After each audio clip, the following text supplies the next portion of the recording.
Good morning. Anyone else out there just wake up exhausted because you've built a life of self sacrifice? Trying to take care of the family, the household, you're keeping your partnership together and making sure that the kids are happy. This is the cost for some women of being the glue in the relationship. So many women are giving and supporting their partners to the point of emotional exhaustion. And the more I explore this idea, the more unsettling it becomes. Why does some of us believe that self-sacrifice is the key to connection? And why do we assume that our worth lies in how well we care for others while neglecting ourselves? This patterning doesn't show up out of nowhere. This gets embedded from a very young age. And as children, many of us are conditioned to believe that love is conditional. And even though we are told love is unconditional, this is not what we are taught. And we absorb the message that when we make other people happy, whether it's caregivers, teachers, later on our partners, then love follows, right? First we give, and then we get the pat on the head. Even though it's still breadcrumbs of love, it's something. And this early patterning becomes so deeply ingrained that it shapes how we show up in the world and how we build romantic relationships. And this patterning, it's scraping for love from the child, right? And it goes from the child like wanting that attention from the adult to the adult partnership that is just never balanced. And this emotionally avoidant parent is now the emotionally avoidant partner. And for some, it starts with a distant caregiver, right? They're not available. They're kind of in and out with the emotions. Like sometimes they want to dote on you, sometimes they just ignore you, but really your emotional needs are rarely met. So the child self learns in subtle ways that the only way that they receive love and attention and approval is by appeasing the adults. The adult parent depends on the child either emotionally or physically for some kind of support, and in return, the child receives small fragments of love and attention that really they desperately crave but rarely get to experience in full. And this is horrible conditioning. We're little Pavlovian dogs. Like, yeah, give me a snack. I need just give me a little bit of love. Give me a little bit of attention. And this just becomes the patterning for our lives.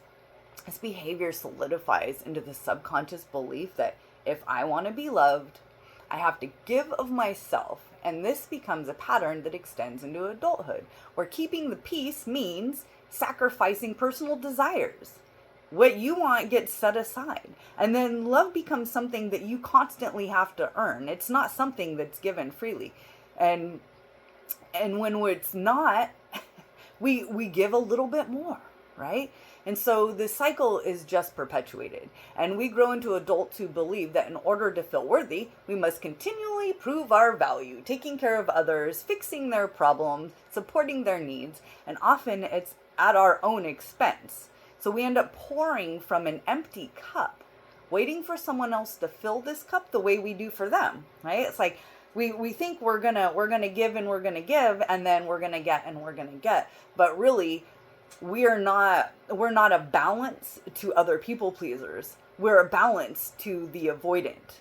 And so we're not actually attracting people that are going to be reflecting that to us. So in the end, we're just still unseen and exhausted and probably a little resentful. Being stuck in this pattern makes adult relationships extremely chaotic. If you are listening to this and this resonates with you, you already know that. And it goes from this is awesome and this is great to wow, this is grief, right? Like the beginning, that push and pull is super sexy, where it's like we're in these passionate sexy relationships and that spark, and there's a lot of pull, right? Because the avoidant is like giving you little breadcrumbs and you're like, ooh, I'm gonna have some of that. But over time, that is exhausting. and then life takes over, and a few years down the road, you're struggling to be seen, and then compromise is really difficult. Arguments are super easy. Like, that sexy spark in the beginning, it morphs into pain, because it's the same pain that we felt as children. It just turns into burnout, and eventually you just give up, right? So then, do you give up on your relationship? Do you just stick it out? Well, really, you gotta focus in here and figure out what's going on in here, and then you can reevaluate what's going on out here. The cycle of over loving people and caring for them will morph into resentment and start deteriorating the relationship, when it's actually, you mean it to improve the relationship. And even though this relationship paradigm was set up like this in the beginning, it is just not sustainable. And this over giving is often called people pleasing, and it's a subconscious drive that feels really good in the moment, but then it has really negative long-term effects. But here's the truth that gets lost along the way. Your value is not tied up in what you do for others. And your love is not something that needs to be earned or proven or anything like that. Because you are an awesome human, just being a human, you deserve to just be loved without exhausting yourself and giving everything that you possibly have. The lie is that you should be projecting your support and attention outward to receive it back. And in reality, your efforts just start getting absorbed, right? After a while, they're no longer reflected. You're getting you're getting the breadcrumbs of love, just like your parents gave you, or your caregivers. Maybe your parents were not even available and someone else was taking care of you. This creates internal conflict, right? So I know that if I give, I get in return. So when that doesn't work, then you start giving more. You're like, well, maybe I didn't give enough. Maybe I'm still not good enough. And this is where emotional burnout comes in, right? Because there is no amount of giving that is going to fill the void of love. But luckily, all of this can be reframed. You can turn this around at any point. And just because this is the way that you were functioning, it doesn't mean that it's the way that the future has to function. So you can just learn to replace this patterning. So you can't just completely get rid of it. You have to learn how to alchemize this patterning into a different patterning that is actually supportive for you.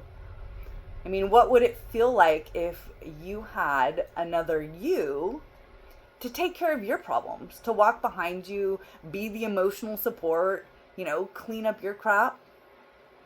Guess what you do? You just have to stop abandoning yourself and expand yourself and become the person that you need to be for you. As children, we really should have been taught about self-love, right? We should have been taught that love is unconditional, but that's just not how it happened. So now it's time to switch that around for you. The cycle of people pleasing, it not only deteriorates your value by placing it in unsure hands, right? You're like, well, I'm going to get my value from you, but you are not giving it back to me. So now I don't have any value and I feel like crap. But it also makes us build relationships where we are constantly trying to please. But what about trying to please ourselves?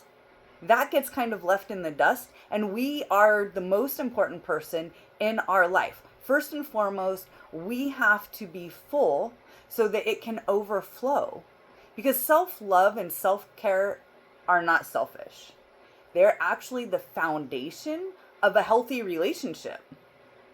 If everybody comes into this relationship full of self-love, they are going to be able to give and to see their partner and view their partner with the love that they view themselves with.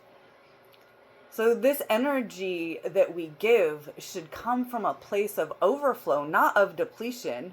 not of, I don't have anything in me, so I'm going to give to you in hopes that you can fill me up, right?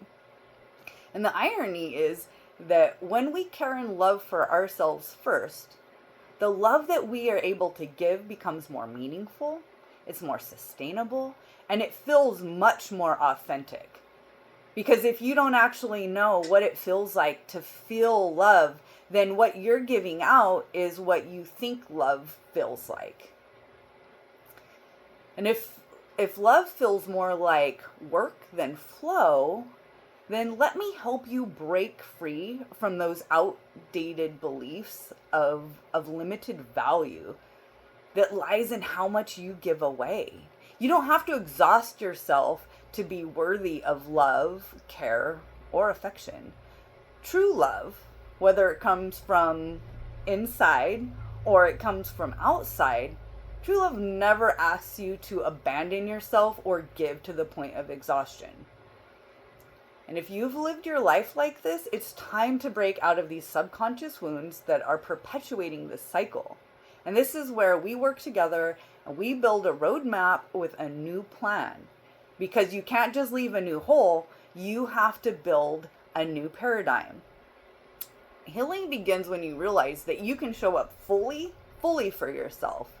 No shame, no guilt, and it's okay. Not only is it okay, it's what's going to make your partnership stronger. It seems a little counterintuitive, right? Like, so I give to me instead of my partner and now my relationship is better? Absolutely. You also have to give them space to give. The paradigm shift happens when you understand that your happiness is just as important as everybody else. And that it's not your job to carry all of the pains and emotional weight of everyone around you. Not your partner, not your friends, not even your children. It's one thing to sit with somebody and let them have their emotions and let them work through it, help them work through it, is a completely different situation when you have shouldered their emotional weight and you're like, what do I need to do to help you fix this? And so this is the pattern that you need to get out of. What you need to get into is the strength so that you feel full and you can sit with somebody else and help them, but not take on their problems. Because if you have a habit of taking on other people's problems, this is the universe calling to you like, hey, it's time to make a change. It's time to make you important, right? So here's a little tip. Here's a daily practice that you can just start with. When you wake up in the morning, instead of running through every single thing that you need to do for everybody else and the stress of your job, the very first thing you need to do is wake up, take a deep breath, and be like, what do I need today? What do I need today to feel good, right? And decide one thing that you can do throughout the day, at some point in the day, that will bring yourself joy. So even if it's make time to clean out a drawer, so now you feel a little bit more organized, or you just take a couple minutes to look in the mirror and tell that lady like how lovely and how strong she is and how much you appreciate her. Like, these are just small little things, right? But the emotional build on this over time is actually really big. And so just start taking a minute to realize, what do you need today? And then follow through for yourself. Give whatever you decided you need today, you give that to yourself. No shame, no guilt, love on yourself. I mean, what would your relationship look like if you stopped sacrificing yourself to keep the peace and instead stood firmly in the truth that you are worthy just because you are you? It's such a different stance. What emotions just shot up? Like, okay, if you're sitting there and you're like, okay, I'm only gonna focus on myself. What emotions come through your body? How does that feel to you? Think about it.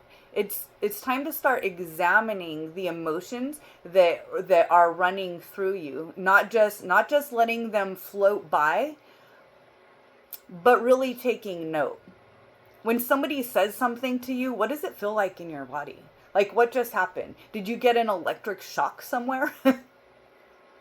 These are self-awareness techniques that help you bust out of negative patterning that you've been living in. So very easy tip, one, start focusing a little bit on yourself every day. And two, you probably need a coach. You probably need somebody to help you rewrite this programming. I know I did. This programming was deep inside of me. Like, my only value was how much I could give out. And yeah, I exhausted myself. I mean, I exhausted myself at work. I exhausted myself in my relationships, and it's just not sustainable, right? So at some point you break, and then the other party is like, "What's going on with you?" And you're like, "I don't have any more to give." But this is how you've set things up. So, please message me if you would like help working through this stuff. I'm available to help. This is what I do. And always remember to speak your truth. Live in the magic. Life is full of magic. Please just look for the magic in life. Speak your truth. Live in the magic. And, spread the love everywhere. A smile to somebody that you've never met walking down the street is spreading the love. It is a perpetual cycle where we're making each other feel better. So I am Connie Lynn Parker. I'm your spiritual life coach and life alchemist, and I am here to help you turn your pain to gold. Spread the love.